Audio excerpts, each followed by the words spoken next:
Back radio city joke સ્ટુડિયોમાં આપનું સ્વાગત છે અને કિશોર કાકા આપણી સાથે બેઠા છે. ફોન આવ્યો કાકા.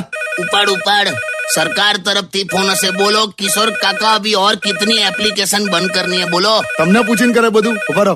હેલો હેલો, જીજુ છે જીજુ છે હાલો હા ભાઈ બોલ. અરે જીજુ, અભી ક્યા કરેંગે? હું થયું પાછું? જીજુ, મને નાનપણથી એવી ઈચ્છા હતી હા કે કોઈ એવું મળે મને લાઈફમાં હા કે જેને હાસિલ કરીને દુનિયાની બધી વસ્તુ ભૂલી જાઉં. તે મળ્યું એવું કોઈ મળ્યું? હા, મળ્યું તું પબજી. પબજી? હા, મારા તે છીનવાઈ ગયું, બધું છીનવાઈ ગયું જીજુ. લા પણ તો તને કઈ આવડતું તું પબજી? એવું નહીં, એટલા જીજુ મેં શીખતો તો ને યાર. હોશિયારી ના માં ને એટલી બધી ઈચ્છા હોય તો આર્મીમાં ભરતી થઈ જા જતો રે બોર્ડરે. મારાથી ના જવાય આર્મીમાં. કમલા મને તો બંદૂક વિશે કશું ખબર જ નહીં.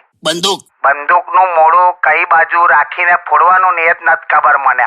તું બંદૂકનું મોઢું ગમે તે બાજુ રાખીને ફોડ, ભલું તો દેશનું જ થશે. ભાઈ જીજુ, કેવું બોલો છો યાર? પણ તો શું લા જીવ ખાય છે? એક બાત યાદ રખના જીજુ, क्या भाई क्या? जिसका कोई नहीं होता उसकी मोबाइल की बैटरी फुल होती है. अरे वो नहीं यार. તું મૂકને ભાઈ, મૂકી દે ફોન. મેલ લીધો. હા મૂકી દીધો. બુદ્ધિ વગરનો છે લા, આનું શું કરવું? હમણાં ખેતર વેચી કાઢ્યું છે. બોલ મહેશભાઈએ ખેતર વેચી કાઢ્યું? તારે કેમ? મને કહેતો હતો કે ઉંદર હોય ને ઉંદર, હા તો કે ખેતરમાં ઉંદરો એટલા બધા આવતા ને બધો પાક ખાઈ જતા હતા, અચ્છા.